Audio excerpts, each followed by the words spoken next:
كيف المباراة اليوم؟ والله الحمد لله تمام. من توقع اليوم؟ والله اتوقع النصر ان شاء الله. ان شاء الله. كم؟ 4-0 قال. 4-0. ايوه. لا اتوقع الهلال يسويها بطل الدوري. والله الهلال برضه مستواه كويس ومستواه جميل جدا بالذات في المباريات الأخيرة. بس نتمنى النصر برضه، احنا جايين نشجع النصر. يعني توقعها؟ أنا شخصيا أتوقعها من ناحية واقعية، أتوقع إنها تكون 2-0 للنصر إن شاء الله. الله يكرمك. كم توقع اليوم؟ 1-0 إن شاء الله. الهلال. النصر جايكم ناويكم النصر؟ لا الهلال إن شاء الله.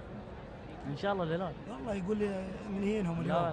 لا السلسلة وين؟ 32 الحين. سلسلة ذيك في الدوري هنا لا. لا بعدهم بيفوزون. كاس السوبر يقول لا ما بيفوزون عندهم شيء الا إن شاء الله يفوزون إن شاء الله الهلال. ان شاء الله. إن شاء الله. آمين إن شاء الله. تكلم انجليزي عادي؟ تتكلم انجليزي. اوكي. مصطفى you want to talk, who is going to win? رونالدو 3-0. رونالدو سكور هاتريك. ان شاء الله will score إن شاء الله. hat-trick. ان شاء الله. يلا سلام. say see. سو